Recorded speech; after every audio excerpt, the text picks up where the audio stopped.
机体里面去了。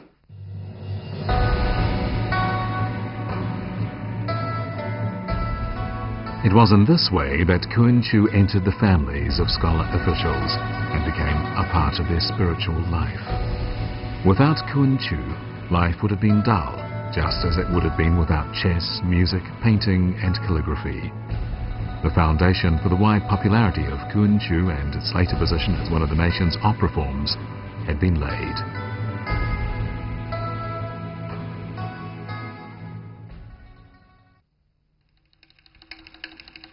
This is an illustration created after Kunqu became a state opera.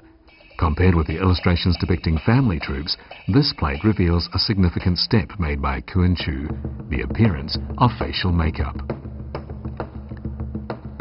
Facial makeup is a major feature of Chinese opera. Behind all the facial makeup, there was an actor or actress, but there are no depictions of what they looked like without their makeup, and we don't even know their names. However, despite the passing of the centuries, the roles they played and the makeup they wore are well remembered.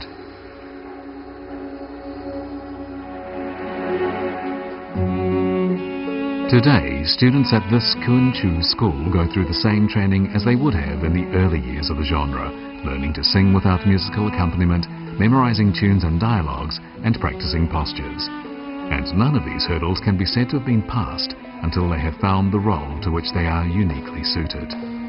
When they sing, like the Kunqu performers of previous generations, they will hide behind makeup, and eventually they will be succeeded by the generation that follows.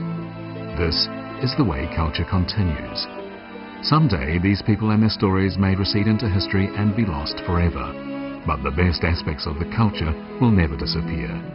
Instead, yet more will be added to this Chinese spiritual wealth, as has been the case throughout history.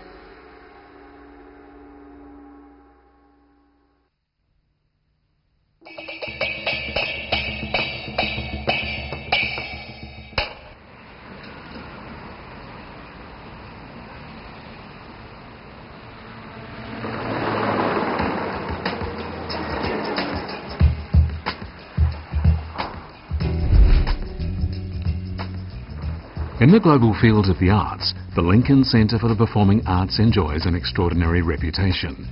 In fact, it is often said that if a performing artist fails to be acknowledged by the Lincoln Center, he or she cannot be regarded as a successful performing artist. The year 1998 saw the 400th anniversary of the birth of the famous Kunqu opera, The Peony Pavilion, a classical Chinese work that takes an important place among the world's great operas. And the Lincoln Center decided to present this opera in full. The production of the Peony Pavilion was a major event for the Lincoln Center for the Performing Arts that year, and one highly anticipated in Western cultural circles. 牡丹亭在林肯中心的首演，我就去看了，反应很热烈，因为从来没看过昆曲，大部分的观众都从来没看过昆曲。他加了很多其他的形式，比如评弹呐，还有木偶戏啊。对外国观众来说，实际上是让他看到各种不同的艺术。它的舞台结构也不同，四周围有水，水里面有鸭子。有的时候正在悲伤和快乐或者是很 romantic 的时候呢，鸭子突然呱啦呱啦开始叫起来了。For this special performance season of the Peony Pavilion, stage designer Chen Shizhang built a pond in which were placed several ordinary ducks in place of the mandarin ducks one would see in China. And while the performers were singing, the ducks quacked. Chinese-American writer Bai Xianyong jokingly said, "I felt the impulse to roast those ducks." Evidently, Bai Xianyong was in some respects unhappy with the version of the Peony Pavilion performed at the Lincoln Center. Himself a well-established writer, he came up with the idea of creating an alternative version of the Peony Pavilion.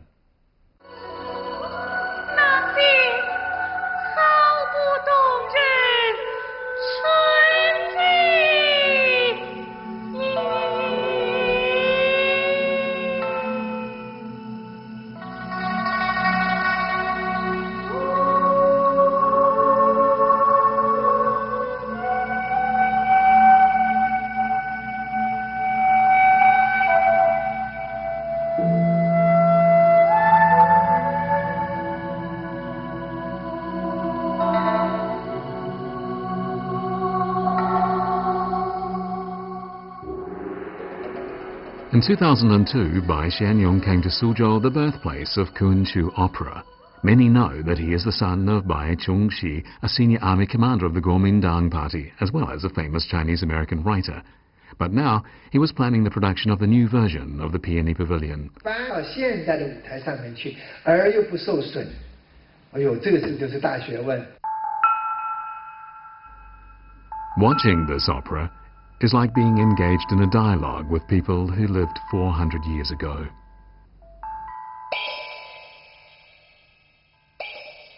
我们看《牡丹亭》就比较容易进入这个《牡丹亭》的情境，他对于人生真理的追求，对于爱情的追求，对于真情的追求，这个跟我们没有隔阂。《牡丹亭》到21世纪还能够吸引大家觉得得到最强烈的共鸣，其实也是这一点。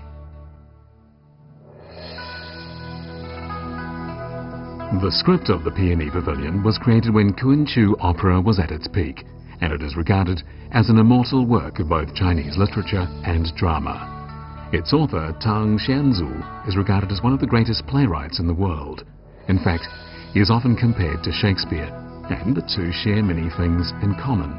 Both men lived in the same period of world history, and both Romeo and Juliet and Tang Xianzu's Peony Pavilion are on the list of world treasures of literature.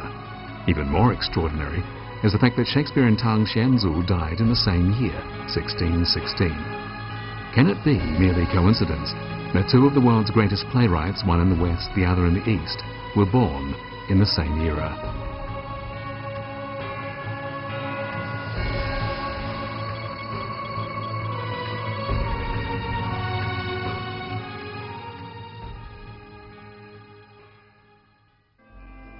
When Tang Xianzu was born in the year 1550, the Ming dynasty had been ruling China for 182 years, and it was an empire in decline.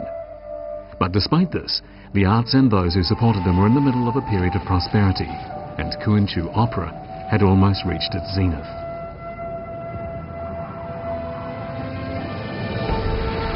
Tang Xianzu was born in the town of Linchuan, present-day Fuzhou City in Jiangxi province, into a family that included men of letters of several generations. By the age of 5, Tang Xianzu had learned to write couplets, and by the age of 21, he sat an imperial civil examination at provincial level and was placed 8th among the successful candidates. Everyone felt he had a promising future in officialdom.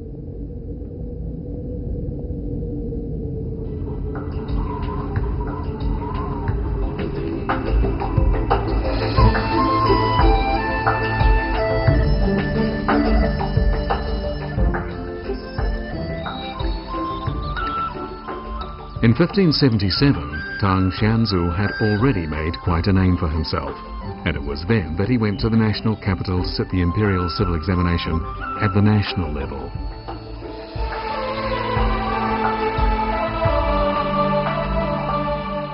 他20多岁就去考试，才华出众，结果到了京城里面的长相是张居正，张居正很专横，就后人代行，叫汤献祖和他的儿子交往。张居正想要把他收纳做自己的这个门下，希望这么聪明的人你们都来跟着我啊，那么我自己这个我的儿子呢将来也要进入官场啊，你们就变成一帮啊。他拒绝。他对张居正的专权有看法，他不愿意和长相的儿子交往。长相的张居正的儿子呢，后来就中了，高高的中了，汤献祖就落地了，考了几次都考不中。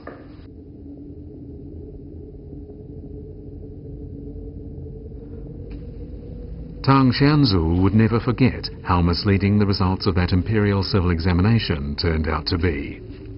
In his Kunqu opera The Peony Pavilion, Tang exposed the evil practices that accompanied the imperial examination system through a story about an old scholar by the name of Chen Zuiliang, an old man who studies hard but whose life ends in tragedy.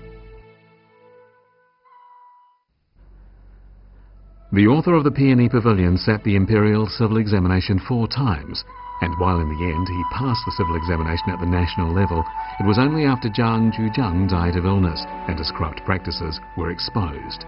But by that time, Zhang was already 34 years old. 汤献祖处于2种思想，社会文化思想的一个极力交锋之中。到了明朝中叶，就是程朱理学已经成了一种社会的统治思想。程朱学派啊，二程跟朱熹这个学派的影响呢，已经好像把什么东西都限制死了。那么这个呢，对于一个个人追求一个性灵跟个人追求真理有障碍。然后在这个时候呢，明朝中叶就产生了挑战的、反叛的思想，尤其是到了明朝中叶后期，万历年间，产生了新学左派。汤显祖就是新学左派的一个思想家。用今天的话来说，汤显祖他们所推崇的思想呢，就是个性主义的、尊重人性发展的一种思想，是一种叛逆的思想。在当初，今天可以用今天话说，就是先锋派思想。而汤显祖呼应这种思想，他提出的一个主张是什么呢？就是情。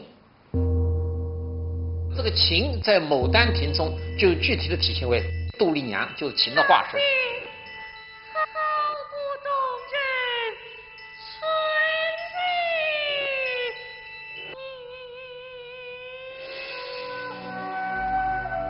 For Tang Xianzu, moulding the story of the Peony Pavilion had long been a cherished dream.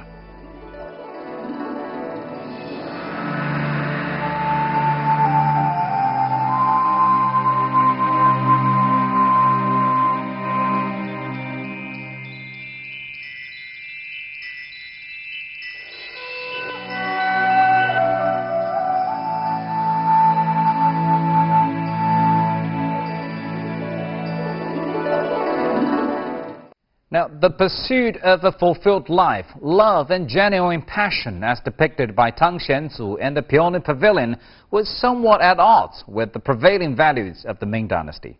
Tang Xianzu was a talented scholar and one of the world's greatest playwrights. By using Kunqu opera as a vehicle to promote his own ideals in life, he tried to influence the society of his day.